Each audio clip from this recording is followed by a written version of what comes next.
Hello guys, good morning.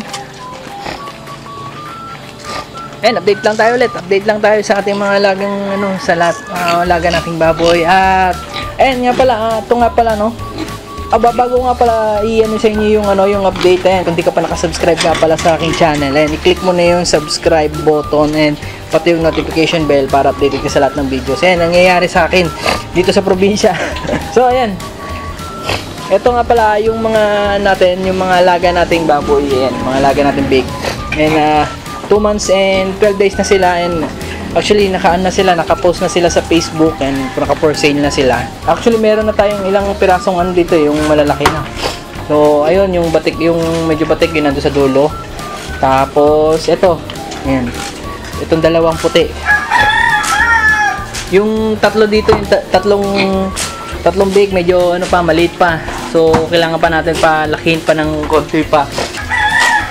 And regarding naman dito kay Madonna, konting tiis na lang at malapit na naman din siyang malapit na rin siyang manganak. Ha? Di ba?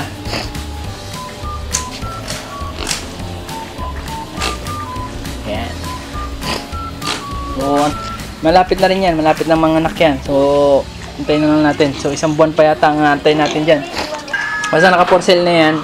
At nag-aantay na lang tayo ng buyer natin para dito sa mga big na to. Pang litsunin o kung gusto niyo mag-alaga ng mestizo, ubos na yung nila, yung pagkain nila. Nga pala ito, pinapakain ko ngayon sa nakaraan kasi nung maliit pa sila, pinifeeds ko to pre tsaka starter feeds. So ngayon, nilagyan ko ng konting darak yung nila, yung pagkain nila para medyo marami silang makain. So sa mga manok naman natin, nilalabas-labas namin yung nilalabas ko yung ibang manok palagi sa umaga. Yung Rhode Island natin, konti na yun actually ang dami na nabawas doon sa Rhode Island nating mga alaga kasi nagkakasakit.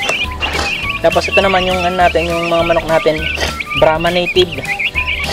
Yung 4. So si Chiki, naghahanap pa rin ng makakain, nakiki-join.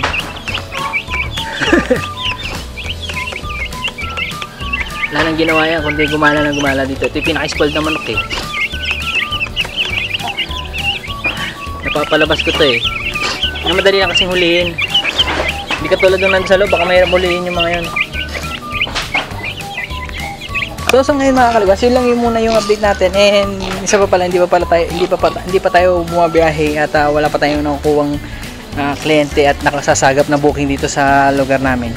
So pagka magkaroon tayo ng booking, pala, kung gusto nyo nga pala magpa-deliver nga pala, yan, Lalamove dito sa Lalamove nasakop ng app ko, Lalamove San Carlos, sa malapit ng konti sa Bayambang, tsaka dito sa sa Aguilar, pati na rin yung sa may parting Binmali, basta yung mga malapit dito around dito sa sa Aguilar, nasasagap ko yung mga booking yan. So kung gusto niyo magpa-book mag-book kayo sa Lalamove, kung makuha natin. Tapos yung isa pa nga pala, kung malayuan yung pabiyahe niyo, agahan niyo na konti yung yung pagpapabook para maibiyahe natin yung mga ipapa-deliver ninyo. So sa ngayon yun lang muna. Wala pa tayong wala. Simulat sa pool nakakuha tayo ng isang booking na papunta La Union, wala na sumunod. May mga sumunod naman kasong alanganin yung mga booking. So sa ngayon yun lang muna yung natin, yung update natin for today. Hanggang dito na lang muna yung content natin for today. Kita-kits tayo, see you on my next vlog. And shoutout nga pala doon sa mga nagpapa-shoutout.